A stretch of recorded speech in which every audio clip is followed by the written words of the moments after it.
Alright, in this video we're going to continue with our operations with fractions, and we're going to take a look at multiplying and dividing.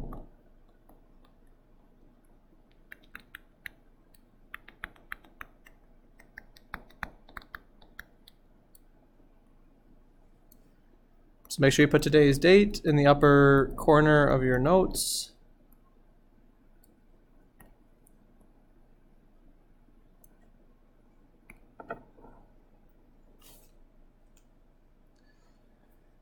Alright, so there are two different rules for multiplying and for dividing. When you're multiplying fractions, it's actually easier than adding and subtracting because you don't need a common denominator. For multiplying fractions, all you do is you multiply the numerator by the numerator and the denominator by the denominator.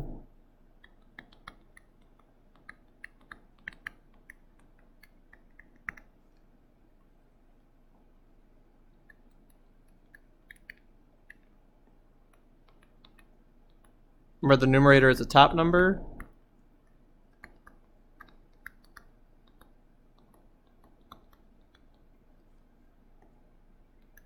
And then the denominator by the denominator, which is the bottom number.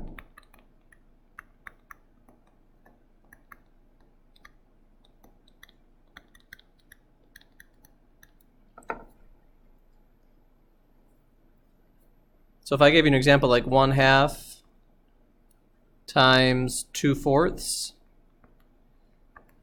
we would multiply the top, the numerator, which is 2. 1 times 2 is 2. And then the bottom, 2 times 4 is 8. So the only thing you have to be careful of is when you get your answer, you might need to simplify it. So remember, you look for a common factor that you can divide both numbers by. And for this fraction, we can divide both of them by 2. So the final answer is 1/4.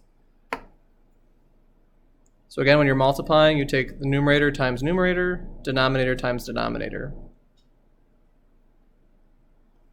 Let's look at another example. Call this one example 1, example 2. We have 3/5 times 1/4. 3 times 1 is 3. 5 times 4 is 20. That can't be simplified because 3 and 20 don't have any common factors between them. That's all you need to do for multiplying fractions. Let's look at a unique problem or a different type of problem. What if you have a whole number times a fraction, so like 3 times 3/2? So the way I look at this is I would change 3 into a fraction. Remember, 3 divided by 1 is just 3. And I would keep the other fraction the same. So now I can multiply the numerators and get 9. 1 times 2 is 2. And then you can't simplify that, so we leave it as a fraction. So if you have a whole number, just rewrite the number over 1 and then multiply it like you would following the rules for multiplication.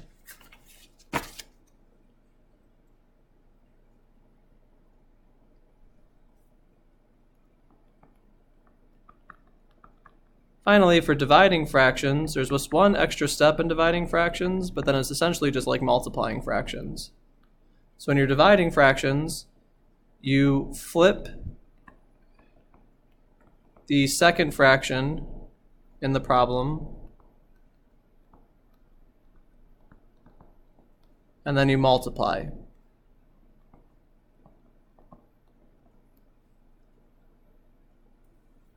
So if you have 3/4 divided by 2/3, we'll call this example number 4. According to my rule, I have to flip the second fraction. So the first fraction stays the same. I flip the second fraction, and now I'm just multiplying. So 3 times 3 is 9, and 4 times 2 is 8.